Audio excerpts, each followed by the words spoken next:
एक लड़की अपनी कॉलेज की दोस्त की शादी में जा रही थी।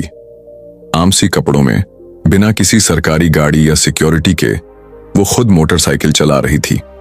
जैसे ही वो शहर रावी नगर के करीब पहुंची, सड़क पर पुलिस की चेक पोस्ट दिखाई दी। 3-4 सिपाही खड़े थे और दरमियान में इंस्पेक्टर मनीष तिवारी खड़ा था।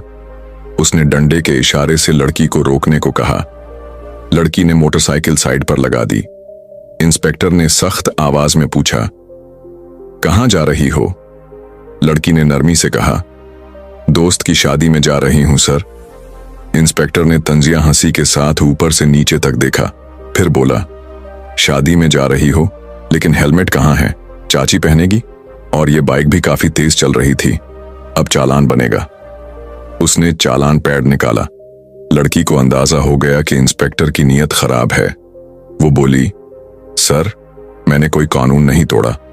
इंस्पेक्टर झल्ला गया, ओ मैडम, हमें कानून मत सिखाओ, सिखाना तो अब हमें ही पड़ेगा। अचानक उसने जोर से थप्पड़ मारा। लड़की का सर एक पल को चकरा गया, मगर उसने खुद को संभाल लिया।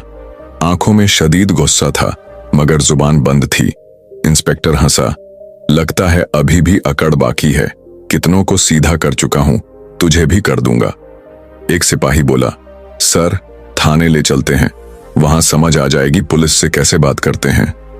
सिपाही ने लड़की को बाजू से पकड़कर घसीटने की कोशिश की, लेकिन उसने हाथ झटक कर गुस्से में कहा, हाथ मत लगाना, वरना अंजाम अच्छा नहीं होगा। इंस्पेक्टर और भड़क गया। एक और सिपाही ने आकर उसके बाल खींचे और सड़क पर घसीटने लगा। लड़की दर्द से कराह उठी, लेकिन अब भी खामोश रही। वो देख रही थी कि ये लोग कितनी नीच हरकतें कर सकते हैं। एक सिपाही ने गुस्से में उसकी मोटरसाइकिल पर डंडा मारा और बोला, बहुत शरीफ बनती है, अब तुझे खिलौना बनाकर खेलेंगे। इंस्पेक्टर ने जोर से चीख कर कहा, बहुत बोलती है ना, थाने ले चलो, वहीं मजा छकाएगी। लड़की अब भी खामोश थी। उसने अपनी पहचान अब तक नहीं बताई थी, क्योंकि वो देखना चाहती थी कि कानून के मुहाफिज कहां तक गिर सकते हैं। इंस्पेक्टर मनीष तिवारी ने थाने में दाखिल होते ही जोर से आवाज लगाई, अरे चाय पानी लगाओ, आज खास माल आया है। और कहखा मारकर हंसने लगा, यहां सबूत मंगवाए नहीं जाते, बनाए जाते हैं। उसी वक्त एक कांस्टेबल आया और लड़की के कंधे पर जोर से हाथ मारा। इंस्पेक्टर ने उसे मारने का इरादा ही किया था कि दरवाजे पर किसी ने बुलंद आवाज में कहा, रुक जाओ। सबने चौंक कर पीछे देखा। दरवाजे पर सीनियर इंस्पेक्टर अजय ठाकुर खड़ा था। उसकी शोहरत साफगो और ईमानदार अफसर की थी। उसने अंदर आकर लड़की की हालत देखी और त्योरी चढ़ा ली। ये सब क्या हो रहा है इंस्पेक्टर मनीष? मनीष हंसा, कुछ नहीं सर, सड़क छाप औरत है, दिमाग बहुत दिखा रही थी, सबक सिखा रहे थे। अजय ने गौर से लड़की को देखा। उसके चेहरे पर कुछ अलग ही असर था। इसका जुर्म? चेकिंग में बदतमीजी की सर। नाम क्या है तुम्हारा? लड़की खामोश रही। मनीष हंसा, सर, अपना नाम भी नहीं बता रही। अजय ठाकुर अब पूरी तरह संजीदा हो चुका था। इसे अकेली कोठरी में डालो, मैं खुद बात करूंगा इससे। लड़की को एक बदबूदार अंधेरी कोठरी में बंद कर दिया गया। वो चुपचाप चारों तरफ देखती रही। एक कोने में टूटी हुई मेज और जंग लगी लोहे की रॉड पड़ी थी। अब वो इस बोसीदा सिस्टम को अंदर से महसूस कर रही थी। थोड़ी देर बाद एक कांस्टेबल दौड़ता हुआ आया। सर, बाहर सरकारी गाड़ी खड़ी है। मनीष तिवारी चौंक गया। कौन है? कांस्टेबल बोला, कमिश्नर साहब आए हैं। मनीष के होश उड़ गए। सीनियर इंस्पेक्टर अजय भी अलर्ट हो गया। कमिश्नर अंदर दाखिल हुआ। गुस्सा उसकी आंखों से छलक रहा था। यह क्या तमाशा है इंस्पेक्टर मनीष? सर, बस एक मामूली केस है। कमिश्नर ने फाइल उठाकर देखी। पेशानी पर बल आ गया। फिर कोठरी में झांका। ये औरत कौन है? सर, फ्रॉड का केस है इस पर। कमिश्नर ने सख्ती से पूछा, नाम क्या है तुम्हारा? पहली बार लड़की के चेहरे पर हल्की सी मुस्कान आई। वो बोली, एसडीओ प्रणाली देवी। पूरा थाना साकित हो गया। कांस्टेबलों के मुंह खुले रह गए।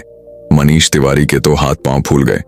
जिसे वो गली की औरत समझ रहा था, वही खातून जिले की आला अफसर निकली।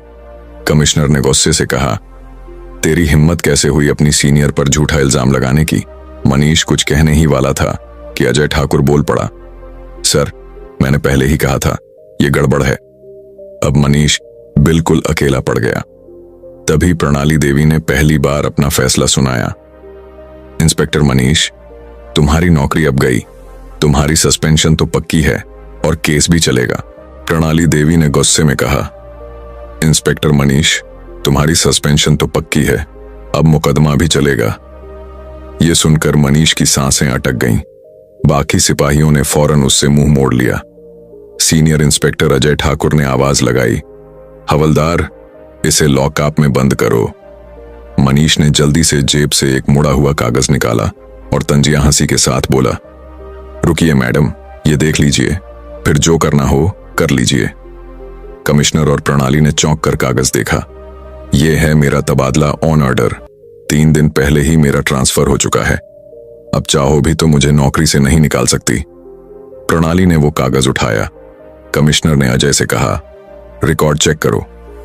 अजय ने सिस्टम चेक करके कहा, जी सर, तबादला असली है, लेकिन इसने अभी तक नया चार्ज नहीं सौंपा, यानी बदतमीजी और बदअमली इसी के द्वार में हुई है। प्रणाली ने सख्त लहजे में कहा, अब तेरा नया ठिकाना वहीं होगा जहां तू औरों को डालता था। कमिश्नर ने हामी में सर हिलाया और कांस्टेबल आगे बढ़ने लगे, मगर मनीष ने आखिरी चाल चली, मैडम, मैं अकेला नहीं हूं, पूरा थाना मेरे साथ है, सब जुड़े हुए हैं ऊपर तक। ये सुनकर कई पुलिस वालों के चेहरे का रंग उड़ गया। अजय ठाकुर ने एक एक को घूरना शुरू कर दिया। प्रणाली ने कमिश्नर की तरफ देखा और कहा, अब सिर्फ मनीष नहीं, पूरा थाना साफ करना पड़ेगा। कमिश्नर बोला, जी मैडम, अब सबका हिसाब होगा।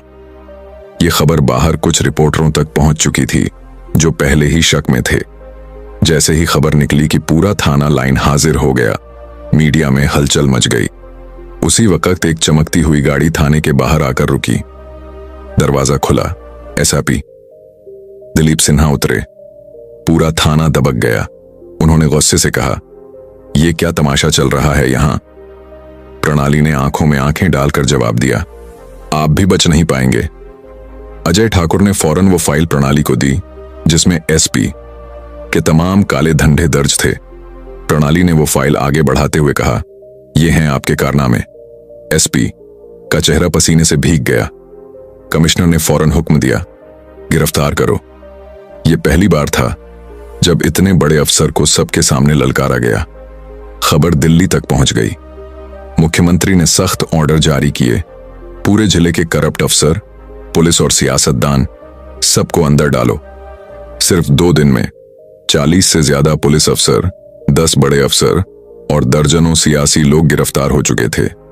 विशालपुर की फिजा बदल चुकी थी। अब सिर्फ एक ही चर्चा थी, एसडीओ प्रणाली देवी की ईमानदारी और बहादुरी। उन्होंने साबित कर दिया, अगर इरादा साफ हो तो पूरा सिस्टम भी बदला जा सकता है।